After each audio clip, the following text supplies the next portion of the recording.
বিসমিল্লাহির রহমানির রহিম। হে সমস্ত জগতবাসী, আজ আমি আয়েশা চিশতি বিশ্ব আধ্যাত্মিক জ্ঞান সঞ্চার দরবার শরীফ হইতে আমার পিতা শামীম আলী চিশতির গ্রন্থ থেকে কিছু আলোচনা।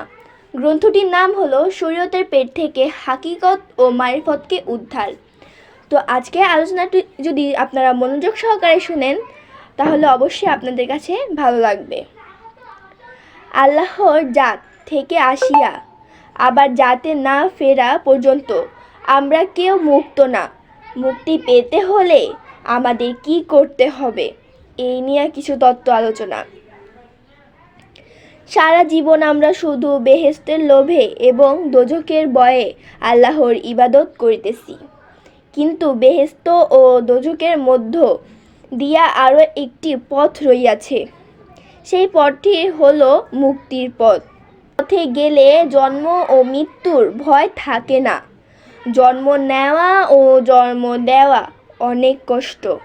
জন্মান্তরে আসিয়া দেখা যায় পৃথিবীতে চলিতে যাইয়া দুনিয়াবি প্যাচে পড়িয়া অনেক পাপ কাজে লিপ্ত হইতে হয়। তখন আর মুক্তির পথ পাওয়া যায় না।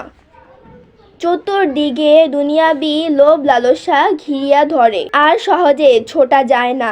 তাই বলি, মুক্তি নিতে না পারলে কখন আবার জন্মান্তরে আসিতে হয় তা বলা যায় না। আর একটি কথা হলো, এই পৃথিবীর মানুষ বেহেশতটা কি এবং দোজখটা কি পৃথিবীর বেশিরভাগ মানুষই জানে না, এমনকি জানতেও চায় না যে দোজখ শেষে বেহেশত যেতে হবে এবং বেহেশত শেষে দোজখে আসিতে হবে।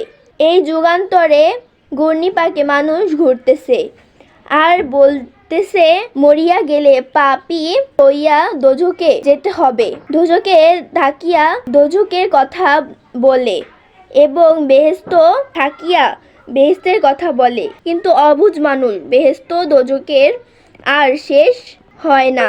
তাই বলি, বেহেশত চাই না, দোজখও চাই না, আমরা চাই মুক্তি। তাহলে মুক্তি পাইতে হলে আমাদের কি করিতে হবে?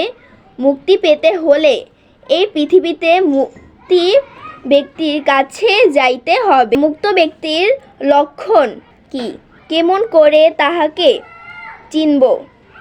লক্ষণগুলো হলো, তিনি একজন সাধক হতে হবে। কখনো কিছুর প্রতি তাহার লোভ লালসা নেই। নিজের সম্পদ টিকিয়ে রাখার মতো মনও নেই।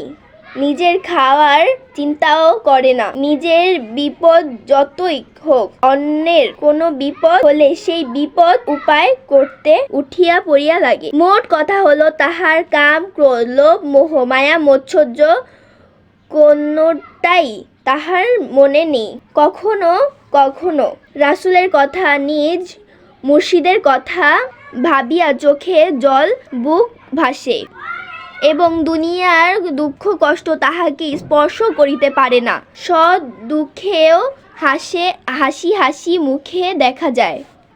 এই পৃথিবীতে মানুষটি মৃত্যুর পরে চিরমুক্তির জন্য 95% সম্ভাবনা আছে। এই পৃথিবীকে যে লাথি মারল, পৃথিবীও তাহাকে লাথি মারল।